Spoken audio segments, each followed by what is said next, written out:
Welcome to the Lost Science Fiction Stories, where extraordinary stories come to life. Enjoy the journey. From the private thoughts of Queen Vex'ilith of the Crystal Throne, there are exactly 347 crystal conduits running through the western wing of my palace. I know this because I have just spent the last 2 hours listening to my chief engineer explain, in excruciating detail, why they all need to be replaced. The harmonic frequency has degraded by 0.03%, Your Majesty, Engineer Thalvas droned on, his voice somehow managing to make even catastrophic structural failure sound boring. If left unattended, the cascading resonance could potentially destabilize the entire western quadrant within the next century. A century. He was asking me to approve a massive renovation project because something might go wrong in 100 years. I am 347 years old. A century is practically next week to me. But still, the way he said it with such grave concern, as if the palace might collapse tomorrow, and we cannot repair them ourselves. I asked, already knowing the answer. I'm afraid not, Your Majesty. The original installation technique has been lost. We would need to consult with, he paused, and I saw distaste flicker across his face, with an outside expert. There it was. Thalorians don't like admitting we need help from other species. We've been the dominant civilization in this sector for 10,000 years.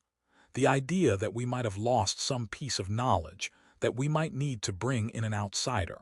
It grated, I could see it grated on Thalvas too, but I'm not foolish enough to let pride destroy my palace.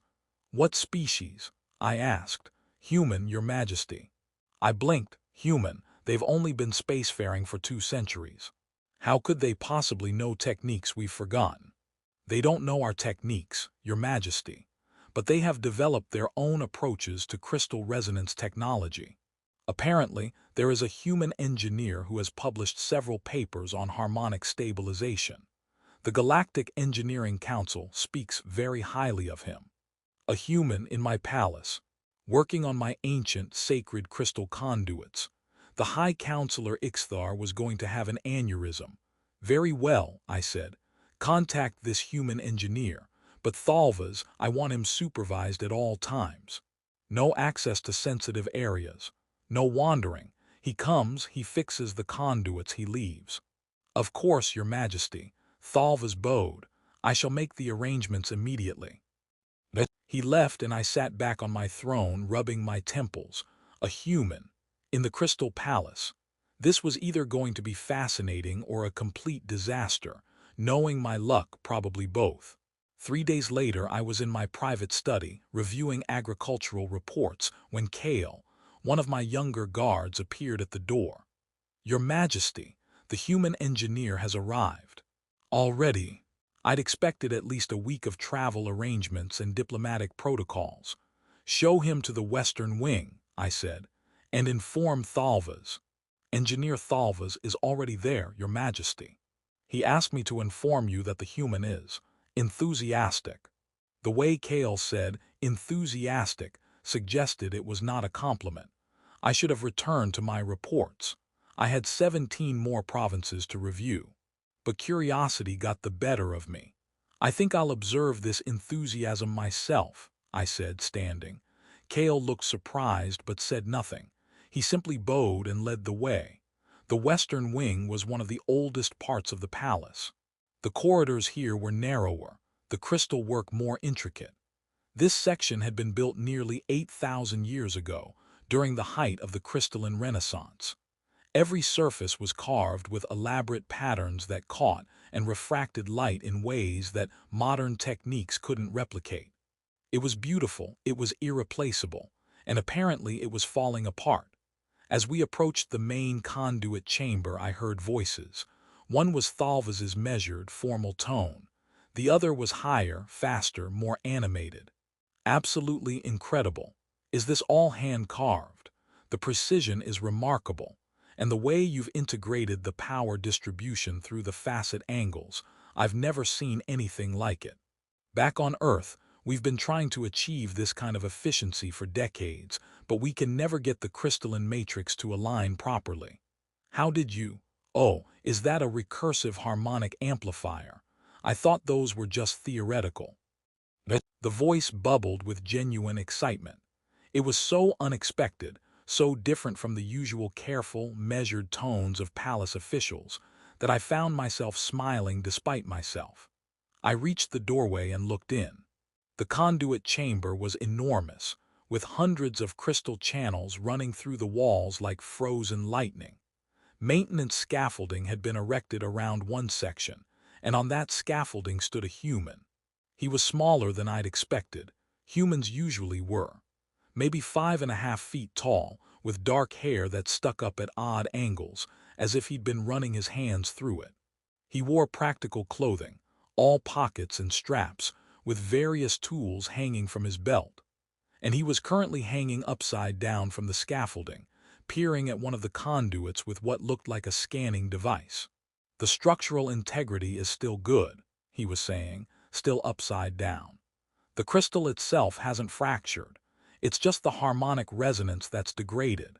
If we can recalibrate the frequency matrices and maybe reinforce the primary junctions with a stabilization field. Oh, we'd need to do it in stages, though. Can't risk cascade failure, but it's definitely fixable." He flipped right side up with casual ease, and that's when I got my first clear look at his face. He was young, maybe 30 in human years. His face was animated, expressive, his eyes bright with enthusiasm as he gestured at the conduits. He had what humans call a nice smile, wide and genuine, the kind of smile that made you want to smile back. "This is incredible work," he said to Thalvas, who looked like he wasn't sure whether to be flattered or offended. "Whoever designed this system was a genius. The elegance of it, the way everything interconnects, it's like music, you know. Like a symphony in crystal." Thalvas cleared his throat.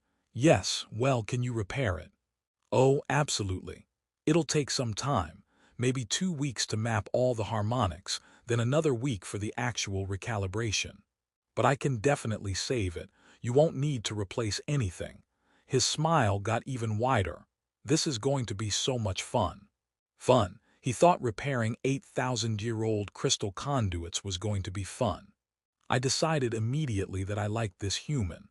"And you're certain you can work without damaging the existing structure?" Thalvas pressed.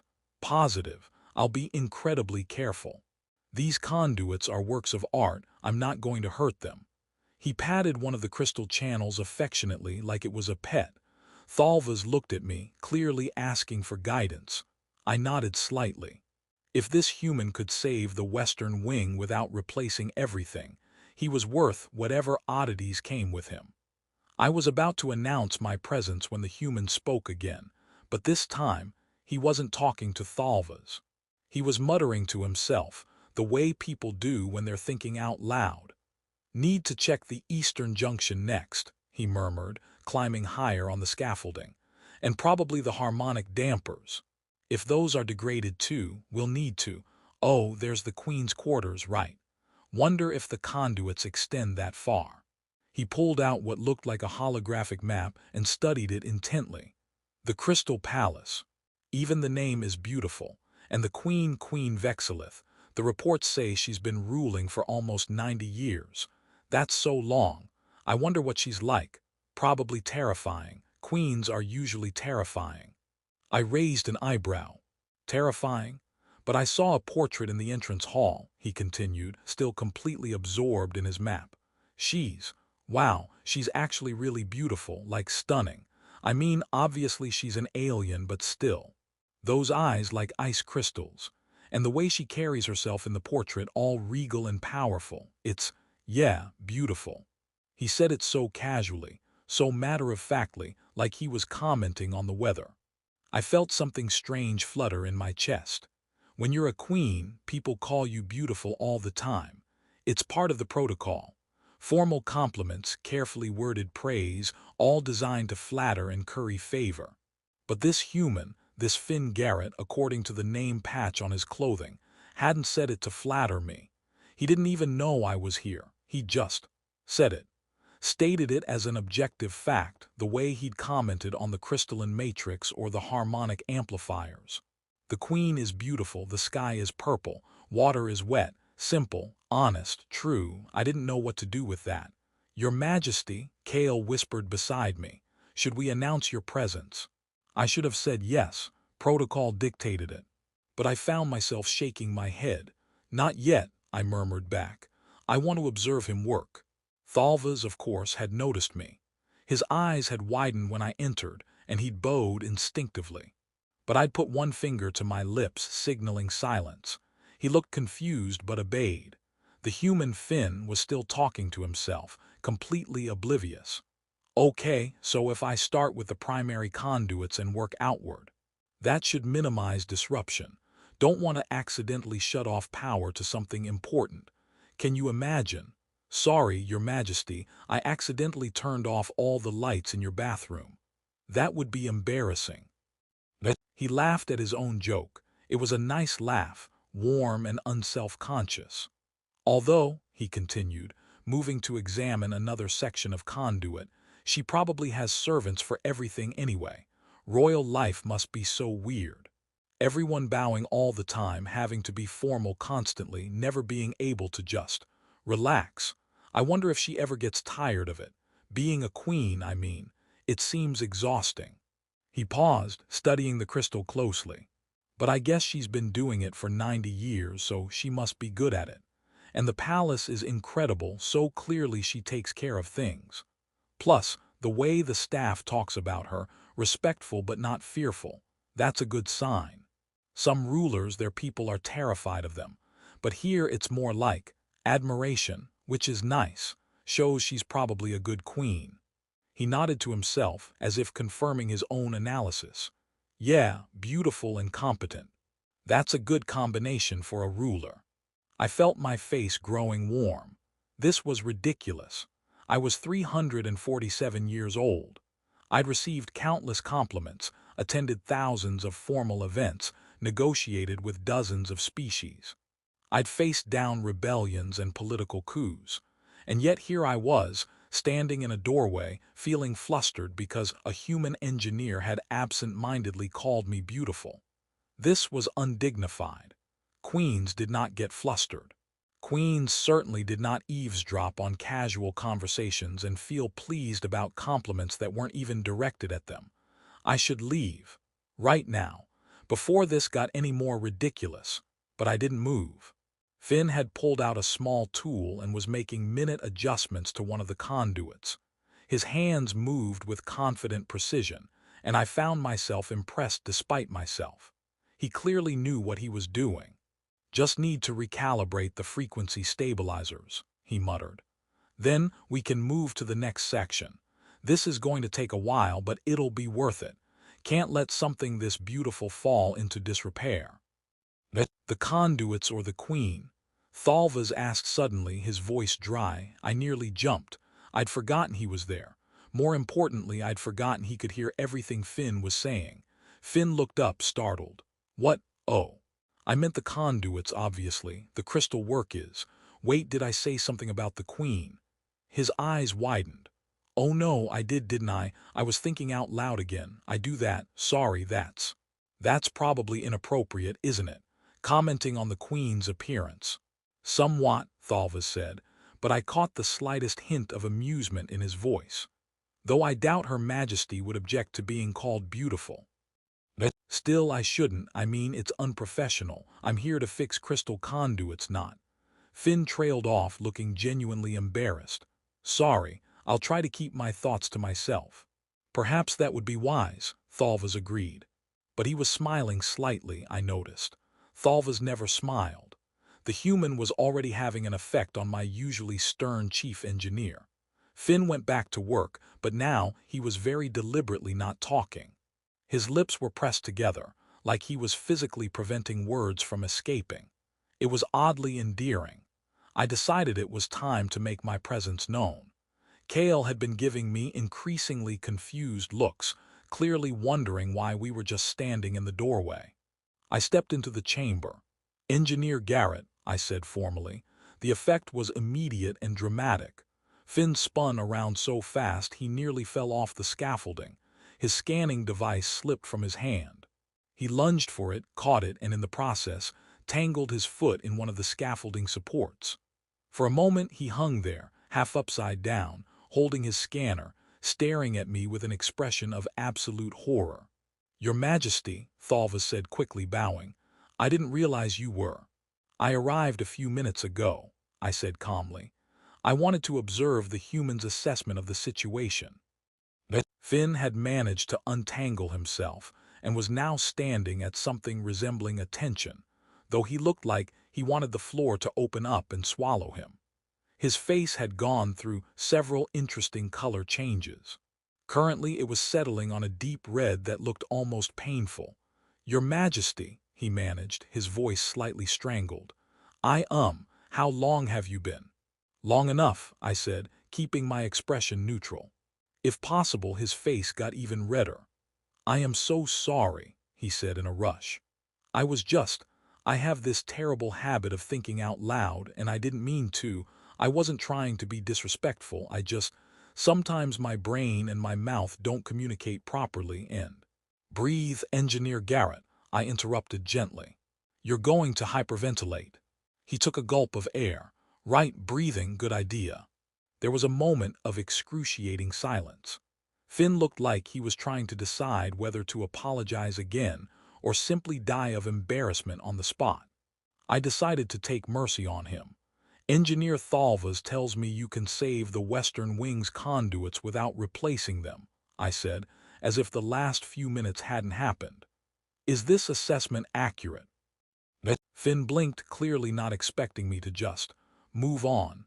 Yes, Your Majesty, the damage is repairable. It'll take time, but the structural integrity is sound.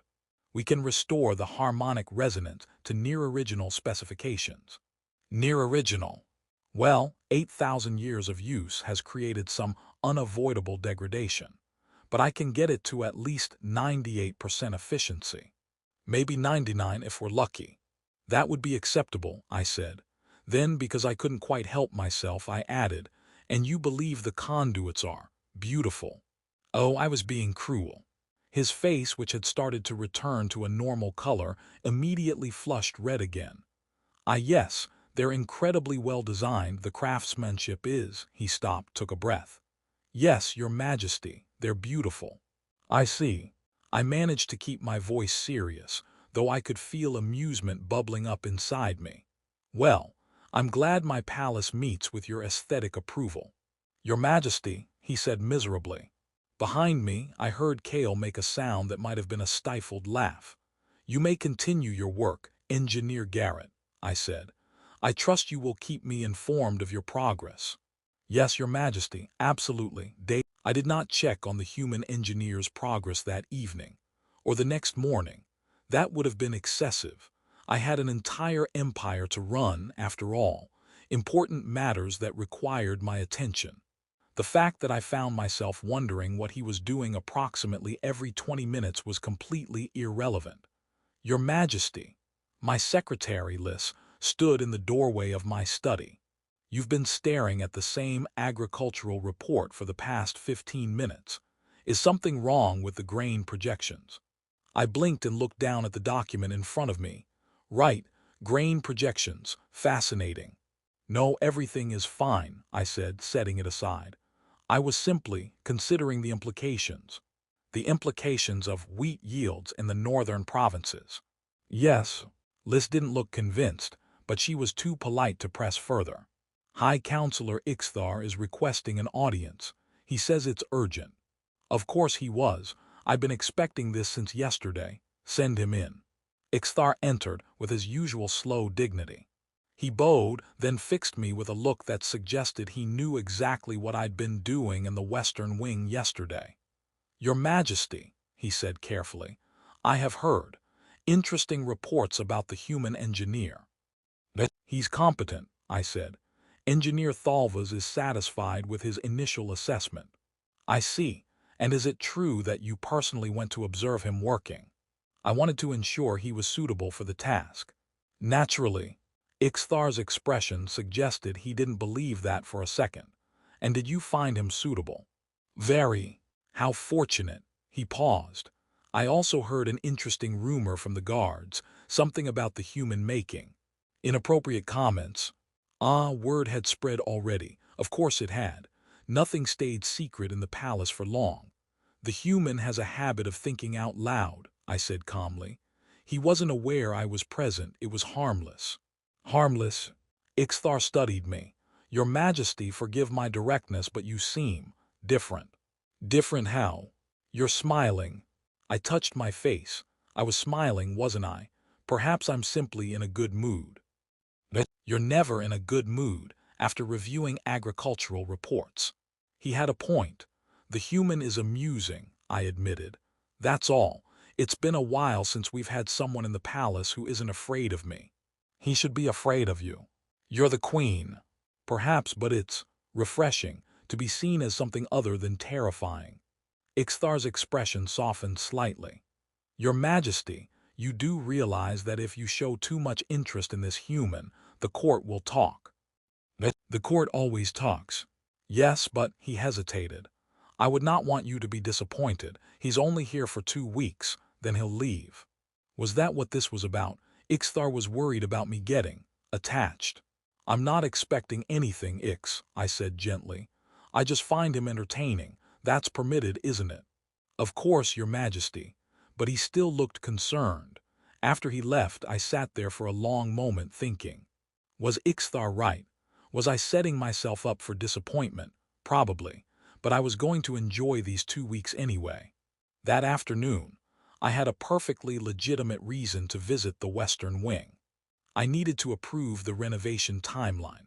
It wasn't because I was curious about what Finn was doing. Not at all. When I arrived, I found the conduit chamber transformed. Scaffolding now covered 3 walls, covered in equipment I didn't recognize. Holographic displays floated in the air, showing what looked like frequency analyses and structural diagrams. And in the center of it all, Finn hung upside down again, making adjustments to one of the conduits. He was talking to himself, of course. If I adjust the harmonic frequency by 0.07%, that should bring the resonance back into alignment. But I need to check the cascade effect on the secondary channels. Don't want to fix one problem and create another. That would be bad. Very bad. The Queen would probably have me executed. Do they still do executions here? Should have asked about that. Too late now. I cleared my throat softly. Finn jerked so hard he literally flipped completely around on the scaffolding, somehow ending right side up. His eyes went wide when he saw me. Your Majesty. He nearly fell again, caught himself on a support beam. I wasn't. I didn't mean the thing about executions, that was just. We haven't executed anyone in over 300 years, Engineer Garrett, I said, unable to stop myself from smiling. You're quite safe. Oh good, that's good. He took a breath. I should really stop thinking out loud. It's an endearing quality. He blinked, endearing. Had I said that out loud? Apparently I had. How embarrassing. I meant. Informative, I corrected. It helps me understand your thought process. Right, informative. He didn't look convinced.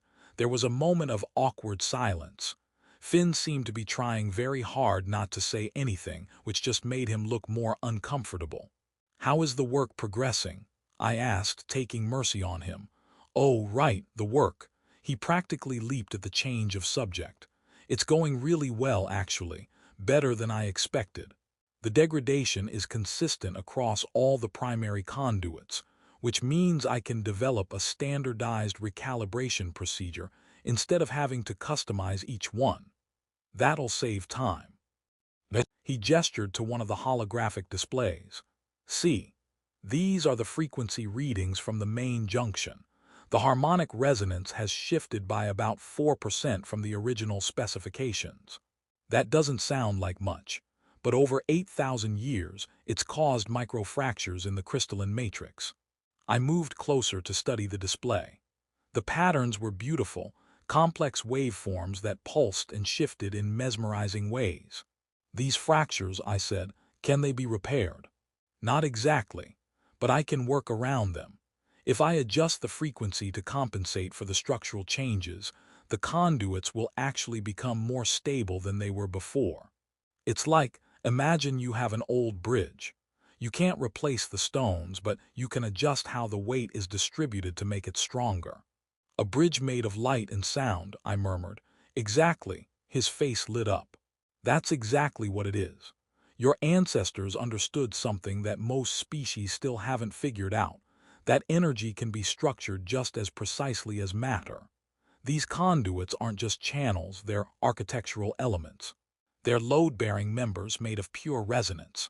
The way he talked about it, with such enthusiasm and genuine appreciation, it reminded me of the old chronicles, the ones written by the original builders. They'd approached the crystal work the same way as art and science combined. You understand it, I said, the philosophy behind the design. How could I not? It's brilliant.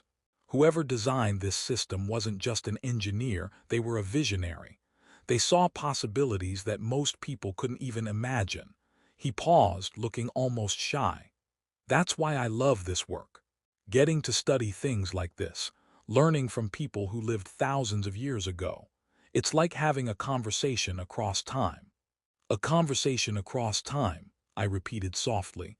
I've never heard it described that way. Well, it's true, isn't it? They made something beautiful and functional, and I get to appreciate it and learn from it. That's a kind of communication. He gestured to the conduits. They're speaking to me through their work, and I'm trying to listen carefully so I can respond appropriately.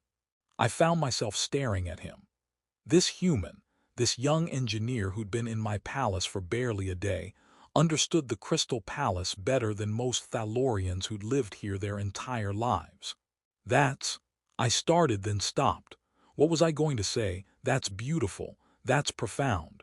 That's exactly how I feel about my own heritage, but no one ever seems to understand. Sorry, Finn said quickly, misreading my silence. I'm rambling. I do that when I get excited about something. My colleagues say I can talk about harmonic resonance for hours if someone doesn't stop me. Please don't apologize, I said. I find your perspective refreshing. Refreshing. He smiled slightly. That's a nice way of saying weird but not terrible. No, I mean it genuinely. Most people see the palace as just a building, old and impressive but still just a structure. You see it as. I searched for the right word, as a living conversation. Because it is. Everything people make is a conversation. Architecture, art, music. It's all us trying to communicate with each other across space and time. This palace is thousands of people talking to millions more, saying, look what we built, look what we dreamed, look what we achieved. He said it so simply, like it was obvious, like everyone should see the world this way. I realized I was smiling again. Ixthar was right. I did seem to smile more around this human. Engineer Garrett, I said slowly, would you be willing to join me for dinner this evening? The words were out before I'd fully thought them through. Finn's eyes went very wide. Dinner with you, the Queen. Unless you prefer to eat alone in your quarters. No, I mean yes, he took a breath. I would be honored, Your Majesty. Excellent, I'll have someone escort you to the dining hall at sunset. I turned to leave, then paused. And Finn. It was the first time I'd used his given name. He noticed, I saw him notice. Yes, Your Majesty. Feel free to think out loud during dinner. I find it enlightening. I left before he could respond, but I heard him whisper to himself. Did the Queen just invite me to dinner? Did that actually happen? This is either the best or worst thing that's ever happened to me, and I can't tell which. I smiled all the way back to my quarters. Dinner was supposed to be informal. Just the two of us, in the small dining room rather than the grand hall. I told the kitchen to prepare a simple meal, nothing too elaborate that might make Finn uncomfortable. I'd changed from my formal robes into something simpler. Not casual exactly, queens don't do casual, but less intimidating. More approachable. I told myself I was doing this purely out of diplomatic courtesy, making a foreign visitor feel welcome.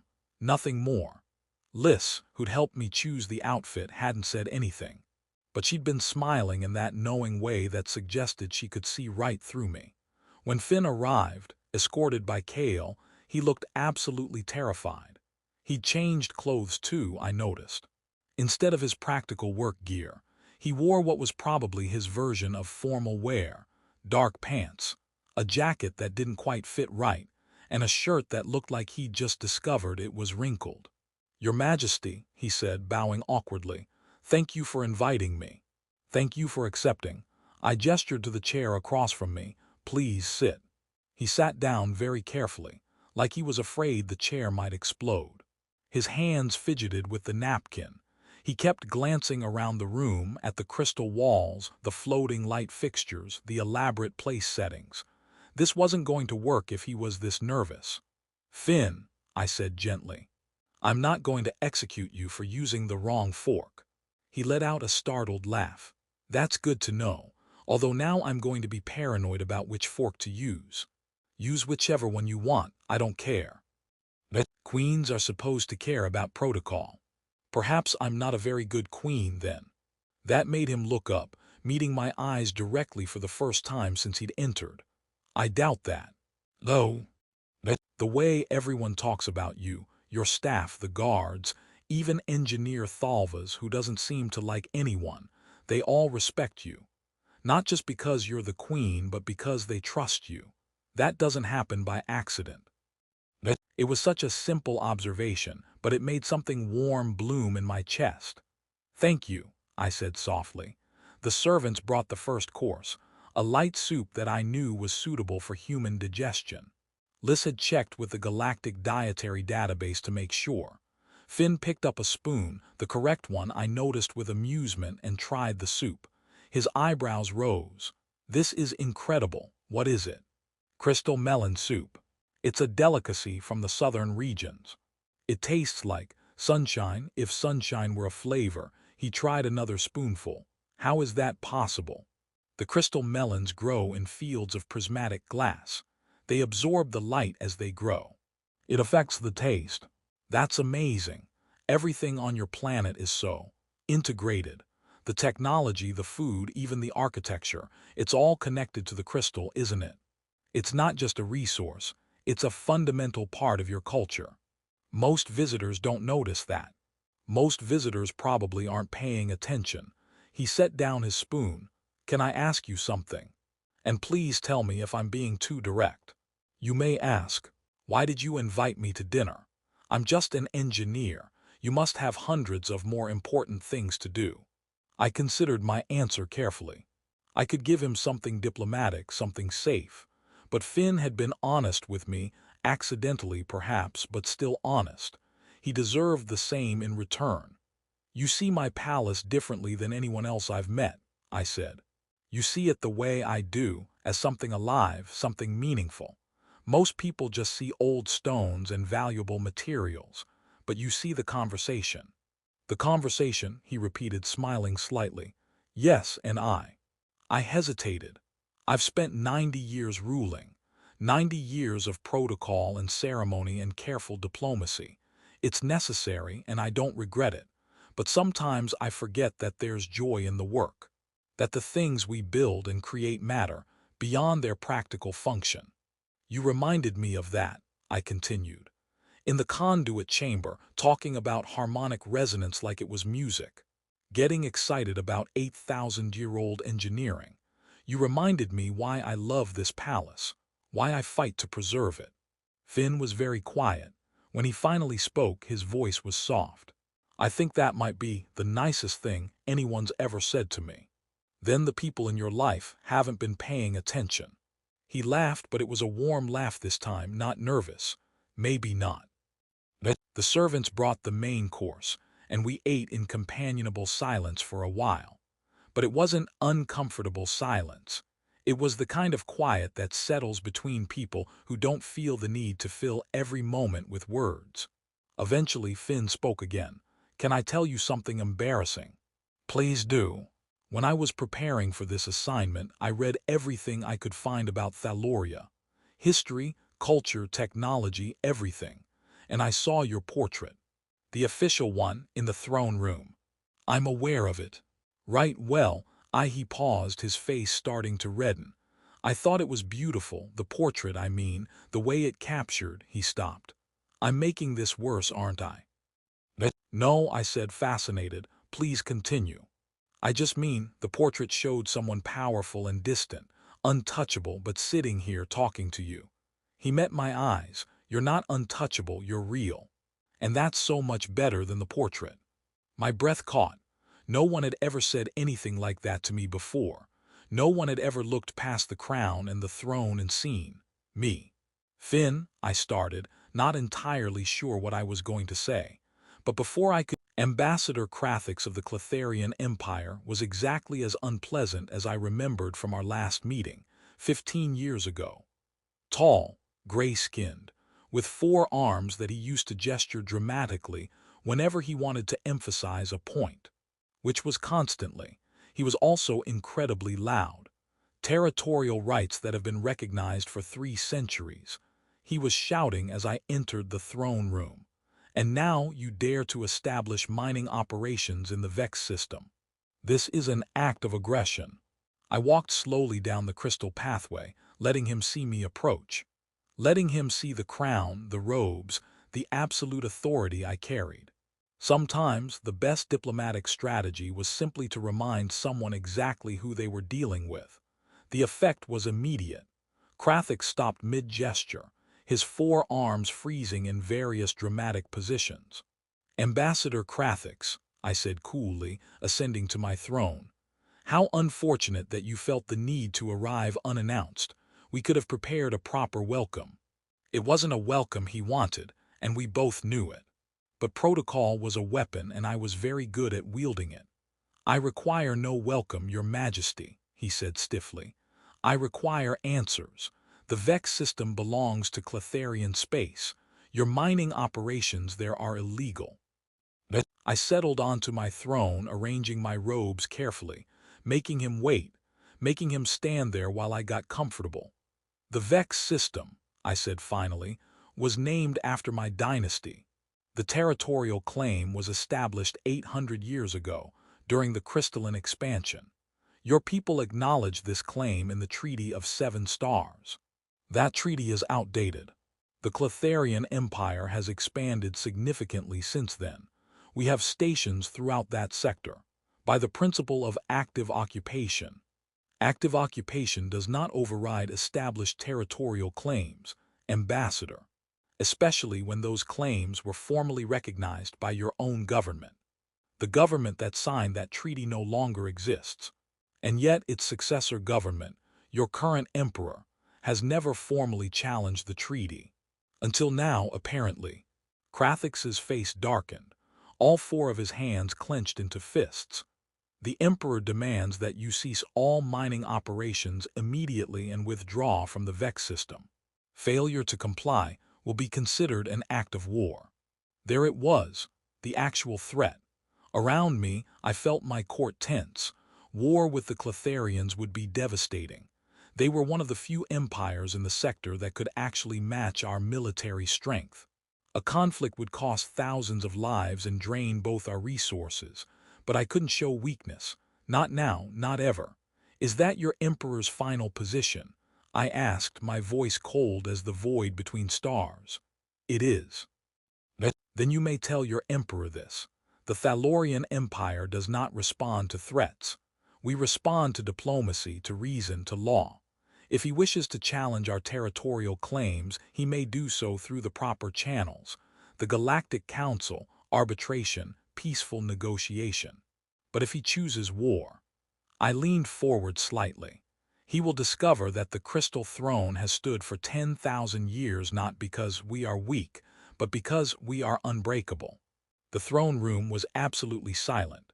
Even Krathix seemed momentarily at a loss for words. Then he bowed, stiffly, minimally, barely more than a nod. I will convey your message to the Emperor, but know this, Your Majesty. The Thalorian Empire will not be denied what is rightfully ours. One way or another, the Vex system will be ours. This audience is concluded, I said flatly. Ambassador Krathix, you and your delegation will leave Thaloria by dawn. My guards will escort you to your ship. We don't need an escort.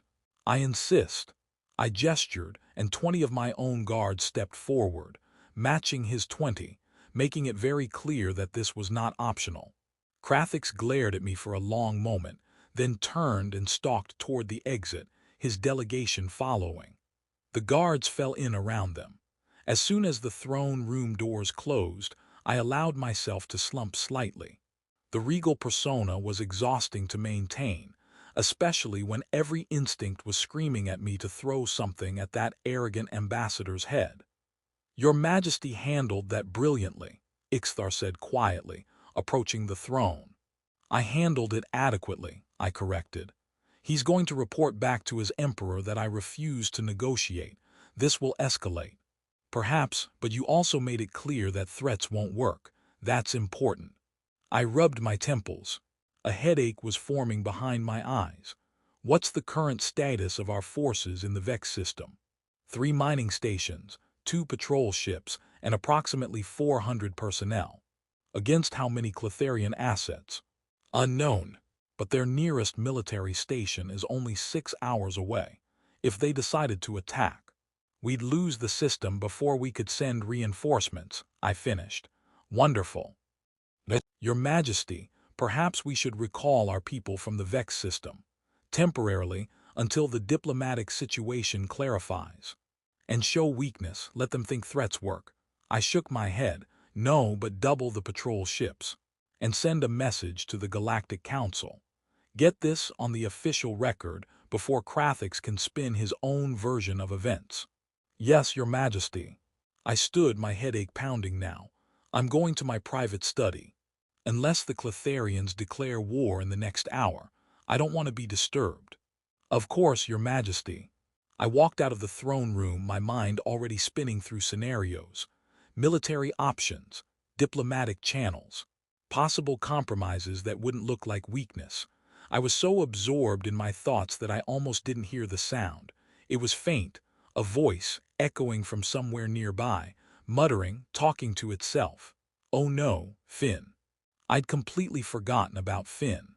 Kale was supposed to escort him back to his quarters, but that had been over an hour ago. Where was he? The muttering was coming from the direction of the private galleries, a section of the palace that was decidedly not open to visitors. I hurried toward the sound, my headache forgotten. Really should have asked for a map, Finn's voice was saying. Big palace, very big palace. Lots of hallways that all look the same. This is fine, totally fine, I'll just keep walking until I find something I recognize. I rounded a corner and found him standing in the middle of the crystal gallery, staring at a wall of portraits. My ancestors, going back 6,000 years, all frozen in crystal frames. "Oh good, more portraits," he was saying. "That's helpful, very helpful, because what I really needed was to see more paintings of people who probably wouldn't want me wandering around their palace." "Finn," I called out. He spun around so fast he nearly tripped over his own feet. "Your Majesty, I am so sorry I got lost." Kale had to respond to some emergency. He told me to wait, but then I thought I could just find my own way back, and clearly that was a terrible decision, because now I'm in what looks like a very private, very important gallery of ancestors and— "Breathe," I interrupted, walking toward him. He gulped air, breathing right. Despite everything, the Thalorian crisis, the headache, the potential war, I found myself smiling. Again. "How long have you been wandering?" "About 45 minutes, I think, maybe an hour," he looked sheepish. I tried to retrace my steps from the dining room, but everything is so beautiful I kept getting distracted. And then I took a wrong turn, and then another wrong turn, and now I'm here, wherever here is. This is the Crystal Gallery. Private family portraits. So definitely not where I should be. Definitely not. I'm so sorry, I'll just go if you point me in the right direction. He paused. Actually, can you just draw me a map, a very detailed map, with landmarks and maybe some warnings like, don't go this way. This leads to the Queen's private chambers or whatever. Finn, I said, and something in my voice made him stop babbling. It's all right, you're not in trouble. I feel like I should be in trouble. I'm in the private family gallery. That seems like the kind of thing people get in trouble for. Under normal circumstances, yes, but tonight has been complicated. And honestly, finding you here, listening to you panic about being lost. I smiled. It's actually the best thing that's happened all evening. He blinked. Really? Really? We stood there for a moment in the quiet gallery, surrounded by 6,000 years of my family's history. Can I ask what happened? Finn said carefully, with the ambassador, you looked tense when you left dinner. The Cletharians are threatening war over a territorial dispute. His eyes widened. War, actual war. Hopefully not, but possibly. That's terrible, I'm sorry. It's not your fault. I know, but still, that's a lot of pressure. Having to make decisions that could affect millions of people. He looked at me thoughtfully. How do you handle it, the weight of it all? No one had ever asked me that before. Not directly. Not with such simple, genuine curiosity. Most of the time, I don't think about it, I admitted. If I focused on the weight of every decision, I'd never be able to make any, so I just do what seems right in the moment and trust that my instincts are sound. And are they? Sound, I mean. I've kept my empire stable for 89 years, so presumably yes. That's impressive. He turned to look at the portraits. Are all of these your ancestors? Yes, going back to the founding of the Crystal Throne. He moved closer to examine one of the older portraits. They all look so formal, serious. That's rather the point of formal portraits, I guess, but it must be strange having all these people watching you all the time, judging whether you're living up to their legacy. I looked at the portraits, at faces I'd known my entire life, at the weight of expectation they represented. Sometimes, I said quietly, I wonder what they'd think of me. Whether they'd approve of my decisions, whether I'm honoring their legacy or slowly destroying it. Finn looked at me surprised.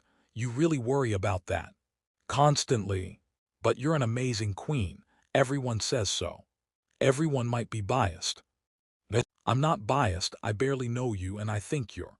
He trailed off, his face reddening. Sorry, I'm doing it again, speaking without thinking. What were you going to say? Just that you're impressive. Not just as a queen, but as a person.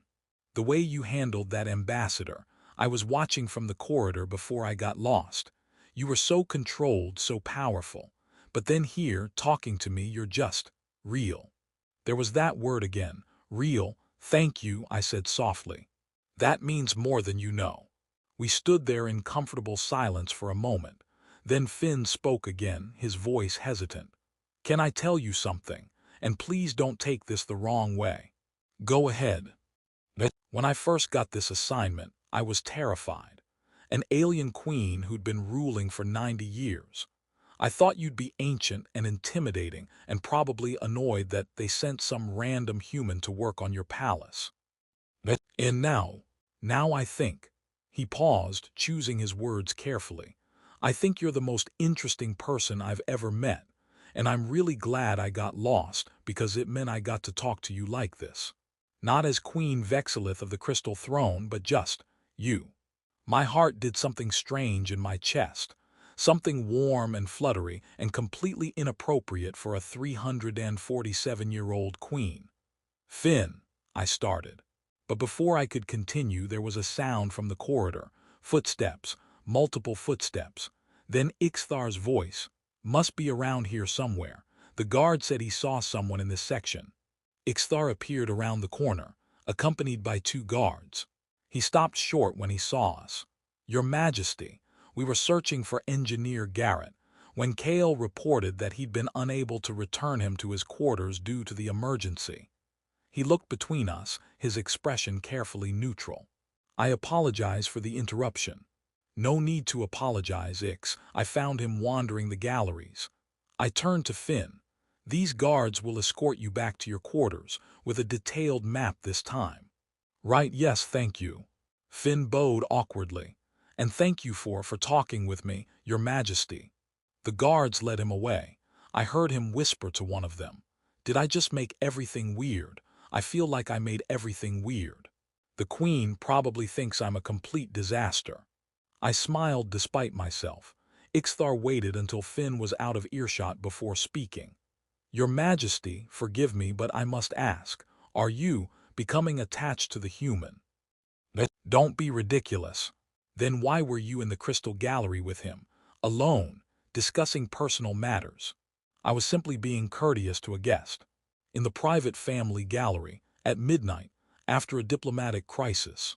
Ixthar's expression was stern but not unkind. Your Majesty, I say this with the utmost respect, you're lying to yourself. Was I probably, even if I was becoming, fond of Engineer Garrett, I said slowly, it's irrelevant. He's here for 2 weeks, then he leaves, that's all there is to it. Is it?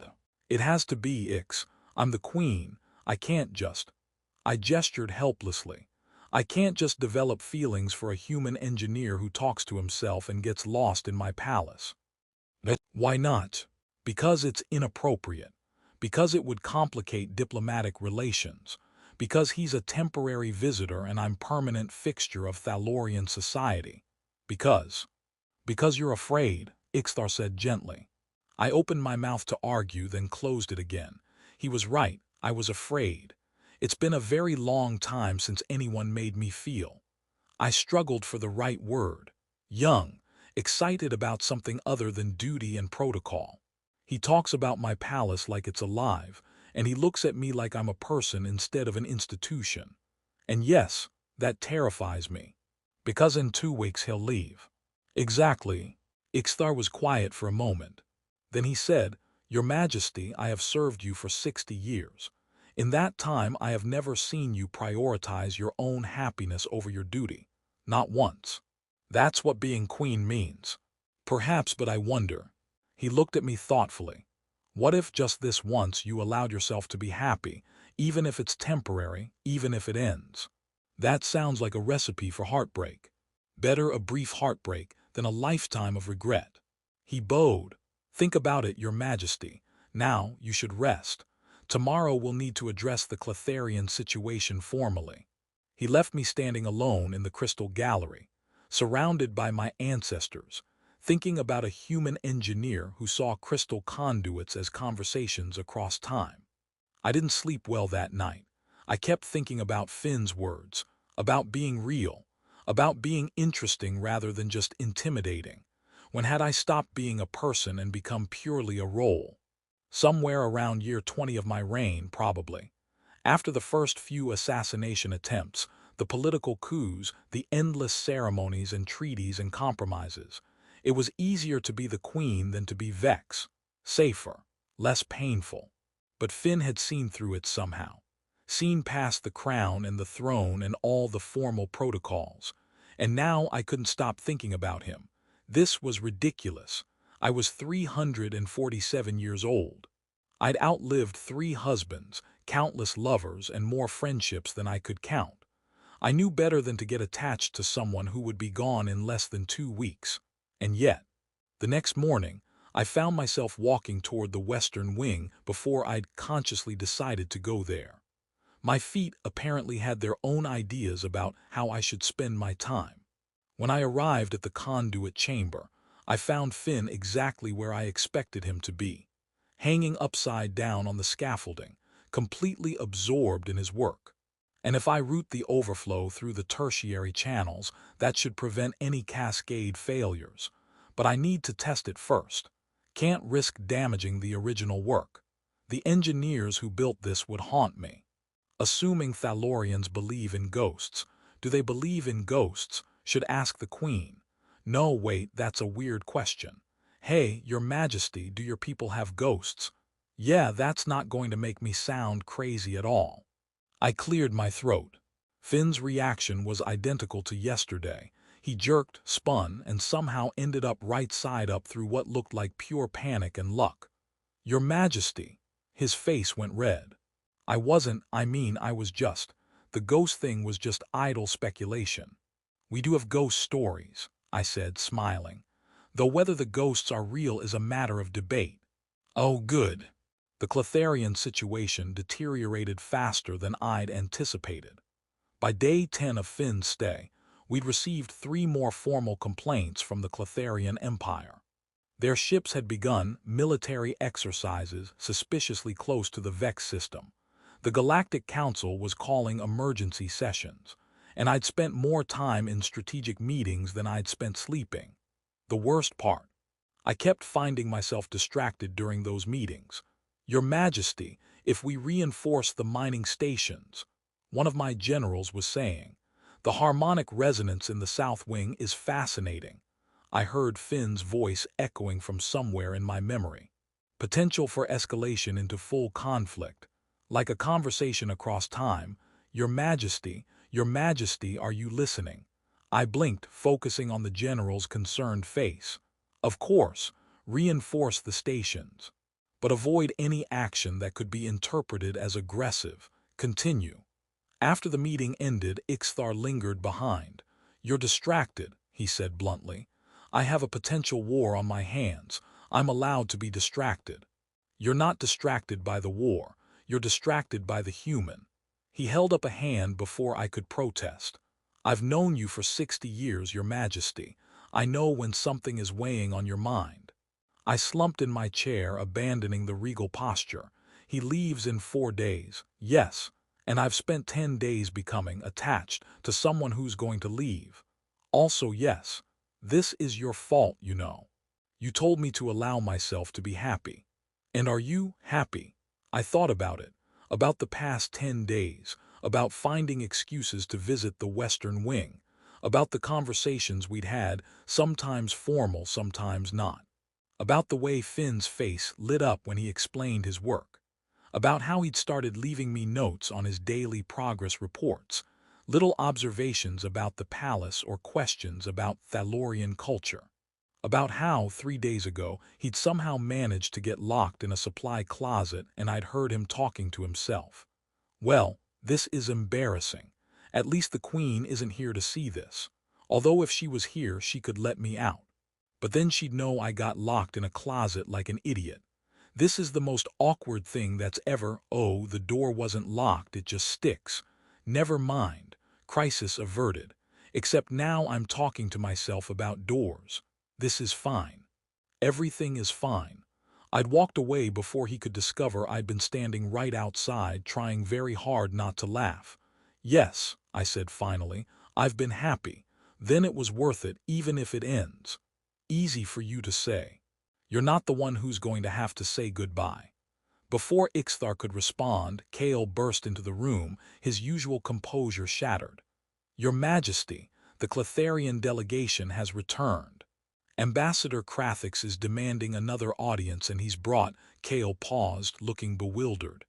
"He's brought his emperor with him. The Emperor of Cletharia, here, on my planet, without warning. This was either a peace offering or a declaration of war." "Where are they?" I demanded, already standing. "Approaching the palace. They'll be here within the hour. Summon the full court, prepare the throne room," and I hesitated. "Where's Engineer Garrett?" Kale blinked. "I believe he's in the Western Wing, Your Majesty." "Why?" "Because if the Cletharian Emperor is coming here, I want all non-essential personnel away from the throne room. Have him stay in his quarters until this is resolved." It was a reasonable precaution. It was also a way to keep Finn safe if things went badly. "Yes, Your Majesty." 1 hour later, I sat on the crystal throne, wearing my most formal robes and my most intimidating expression. The throne room was packed with my court, all of them in ceremonial dress. The air practically crackled with tension. The doors opened. Ambassador Krathix entered first, followed by Emperor Vothril of Cletharia. Was massive, nearly 8 feet tall, with gray skin that seemed to shimmer like metal. His 4 arms were adorned with ceremonial weapons, and he wore a crown of crystallized starlight that rivaled my own. He walked down the crystal pathway with measured steps, his delegation following. 20 guards just like before. But this time they were in full ceremonial armor, which could mean either peace or preparation for battle. The Emperor reached the base of my throne. For a long moment we simply looked at each other. 2 rulers, 2 empires, separated by centuries of rivalry and mistrust.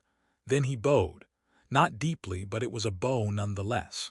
Queen Vex'ilith, he said, his voice resonating through the chamber. I come to speak with you directly.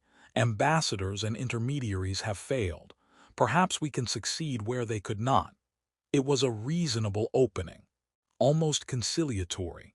Emperor Vathril, I replied carefully, you are welcome to the Crystal Palace, though I admit surprise at your unannounced arrival. Announcements allow time for walls to be built, for positions to harden. I wanted to speak plainly, without the interference of protocol. Interesting. He wanted to negotiate directly. That suggested he wasn't actually interested in war, just in getting what he wanted through intimidation. Very well, I said. Let us speak plainly. You claim the Vex system.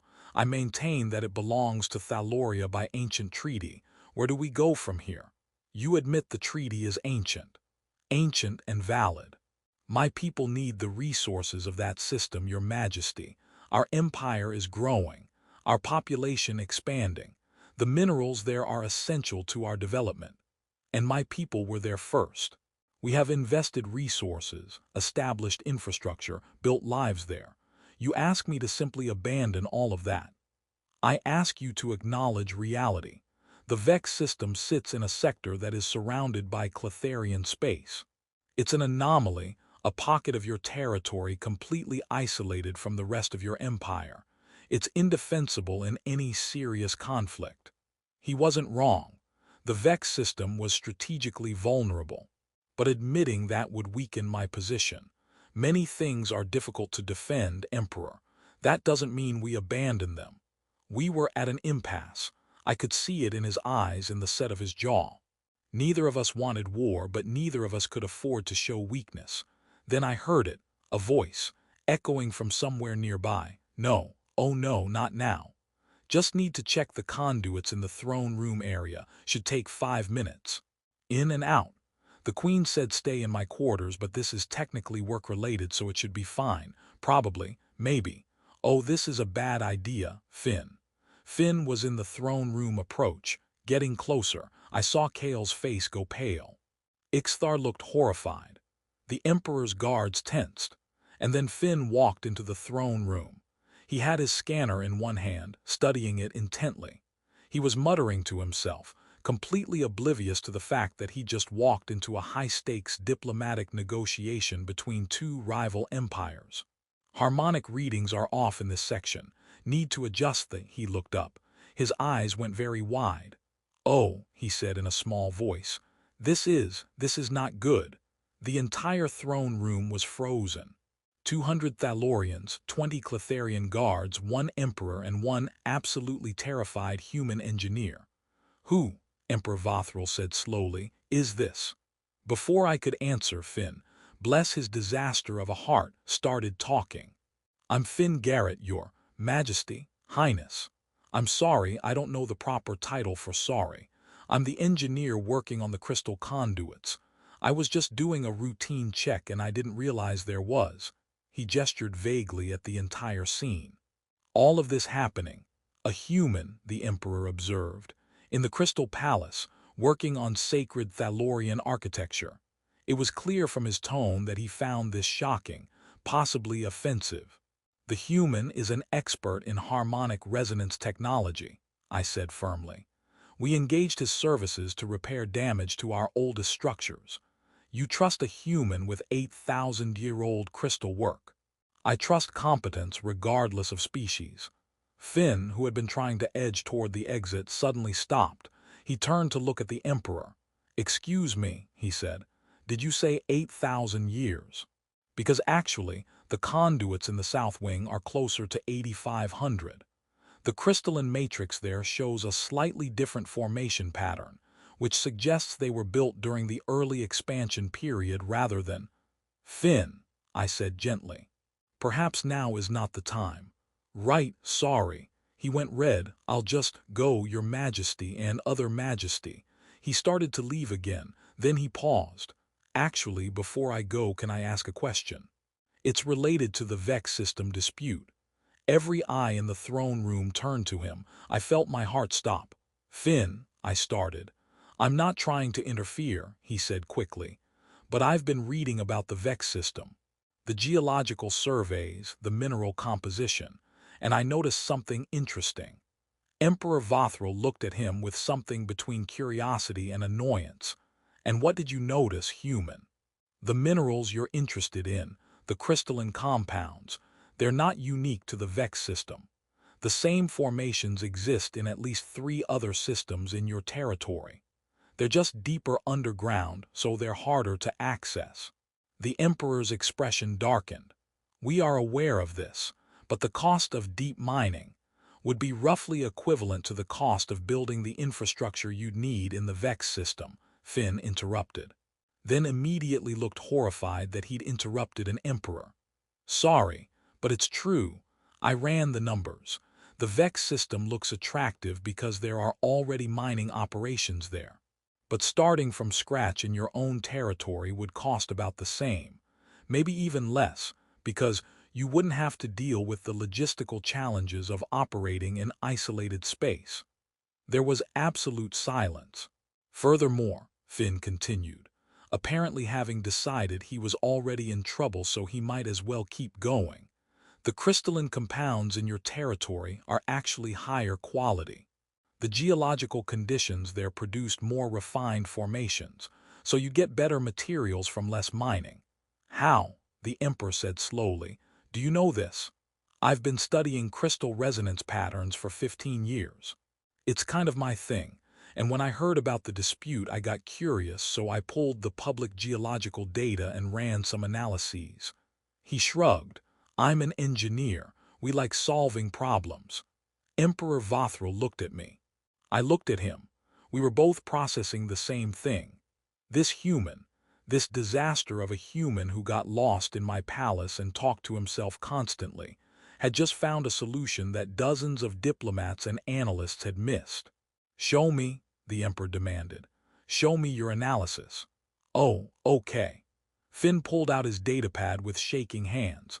So if you look at the mineral composition here for the next 15 minutes, Finn walked Emperor Vothrel through a detailed analysis of crystalline formations across 6 star systems. He used terms I barely understood, referenced geological processes that apparently related to his engineering work, and somehow made it all sound simple and obvious. The Emperor listened. His guards listened. My entire court listened.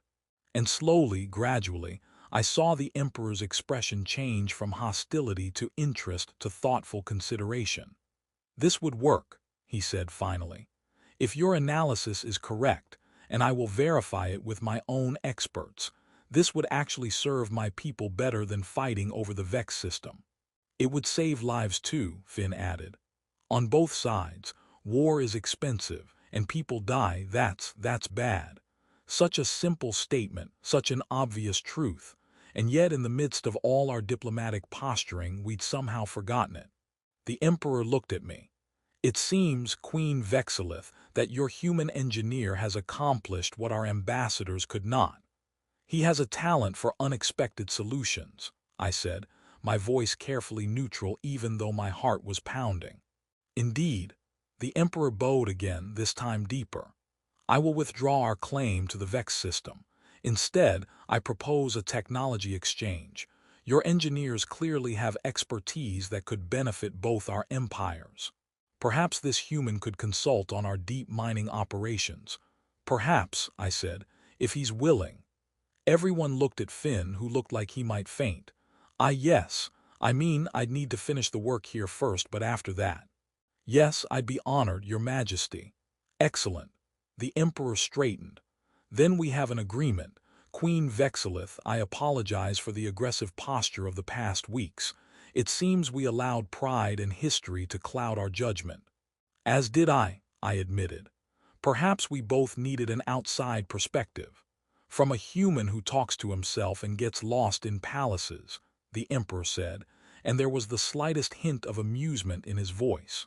Hey, Finn protested weakly. I don't always get lost. The Emperor actually smiled. Then he and his delegation departed, leaving my court in stunned silence. As soon as the doors closed, the throne room erupted in relieved chatter. Crisis averted, war prevented. All thanks to a human engineer who'd accidentally wandered into a diplomatic negotiation. I caught Finn's eye. He looked absolutely terrified. "Come with me," I said quietly. I led him to my private study. As soon as the door closed, he started babbling. "I am so sorry, Your Majesty. I didn't mean to interrupt. I just thought maybe if I could help. And then I couldn't stop talking, and I probably made everything worse, and—" "Finn," I interrupted gently. "You saved us from a war." He stopped. What? "You found a solution that none of our experts saw. You gave the Emperor a way to get what he needed without conflict. You prevented thousands of deaths." Oh, he processed this. "So you're not mad." "Mad, I search for the right word. I'm in awe of me, of you, of your brilliant, disaster-prone, completely unexpected mind." I realized I was standing very close to him. Close enough to see the gold flecks in his eyes, close enough to count the freckles on his nose. "Your Majesty," he said softly, I need to tell you something." "What?" "I leave tomorrow. My work here is done. The conduits are repaired, and I'm supposed to get on a ship and go back to Earth and probably never see you again." My heart clenched. I'd known this was coming. I'd been trying not to think about it. "I know," I said quietly, "and I can't do that. I can't just leave without telling you that these 2 weeks have been the best 2 weeks of my life. That talking to you, getting to know you, seeing how brilliant and funny and real you are, it's changed everything for me. Finn, I know I'm just some human engineer. I know you're a queen who's going to live for centuries. I know this doesn't make sense, but I had to tell you. I had to say it out loud, even if nothing can come of it." He thought nothing could come of it. He thought the difference between us was insurmountable. Maybe he was right. Maybe it was impossible. But Ixthar had told me to allow myself to be happy, even if it was temporary. So I did something I'd never done before. Something completely inappropriate for a queen. I kissed him. It was brief, gentle, a moment of pure feeling without protocol or planning. When I pulled back, Finn looked dazed. "That was—" He started. "A terrible idea," I finished. "Completely inappropriate, absolutely unbecoming of a queen." "Best terrible idea ever," he whispered. I laughed. Actually laughed for the first time in decades. "What if," I said slowly, "you didn't go back to Earth tomorrow?" "What?" "The Emperor wants you to consult on his mining operations. That project could take months, and after that there's certainly more work here in the palace. We have 10,000 years of architecture that could benefit from your expertise. You're offering me a job. I'm offering you a choice. You can go back to Earth, back to your life there, or—" I took his hand. "Or you can stay here with me." "With you," he repeated like he couldn't quite believe it. "I can't promise forever. Our lifespans are incompatible. Someday you'll grow old while I'm still young. That's going to be difficult." "Someday," he said, "but not today. Not tomorrow, not for years. No, not for years. Then I'm staying." He smiled that sunrise smile. "Definitely staying. Are you kidding? Pass up the chance to spend more time with you, study more Thalorian architecture. Finally get a proper map of the palace. Your priorities are interesting. You're at the top of the list," he said seriously. "Everything else is just bonus." I kissed him again. Longer this time, less appropriate, completely improper for a queen. I didn't care. When we finally broke apart, Finn whispered, "So, does this mean you think I'm beautiful too?" "What?" "You called me beautiful in your thoughts, I could tell." "I never said that out loud." "You didn't have to. I can read people, remember, especially people who keep finding excuses to visit the conduit chamber. You're insufferable, and you're beautiful and brilliant, and I can't believe this is actually happening." "Neither can I admitted. There was a knock on the door. Ixthar's voice. "Your Majesty, the Council is requesting a briefing on the Clotharian situation." "Tell them I'll be there shortly," I called back. "Very well, and congratulations on avoiding war, among other things." I heard him walk away, and I could practically feel his satisfied smile. I looked at Finn. "I should attend that meeting, of course, but after I'm taking the rest of the day off." for the first time in 89 years, and we're going to take a proper tour of the palace, with a map. Best date ever, Finn said happily. As I prepared to face my council, I realized something. For 89 years, I'd been Queen Vex'ilith of the Crystal Throne, powerful, untouchable, alone. But now, thanks to a disaster-prone human engineer who talked to himself and got lost in my palace, I was something else too. I was happy. And maybe, just maybe, being happy wasn't such a terrible thing for a queen to be. 6 months later, and if we adjust the harmonic frequency here, we can actually improve the efficiency by another 3%. Which doesn't sound like much, but over the course of a year, Vex, are you listening? I looked up from my reports. Finn was hanging upside down on some scaffolding, again, in what was now our private study. He'd moved his equipment in 3 months ago and hadn't left. I'm always listening, I said. Liar, you have that look you get when you're thinking about agricultural reports. I was thinking about you. While reviewing agricultural reports, I'm multi-talented. He flipped right side up and climbed down. What were you thinking? That's 6 months ago. I never could have imagined any of this. You living here, working here, being here. Having regrets? Absolutely none. I pulled him close. Though I do occasionally regret not executing you for that death pledge incident. What death pledge incident? Wrong story. You're thinking about other humans now. I'm wounded. You're ridiculous. And you're beautiful, still beautiful, will always be beautiful. He kissed me softly, even when you're reviewing grain projections. Especially then. From outside the study I heard Kale's voice. Your Majesty, the Thalorian delegation has arrived for the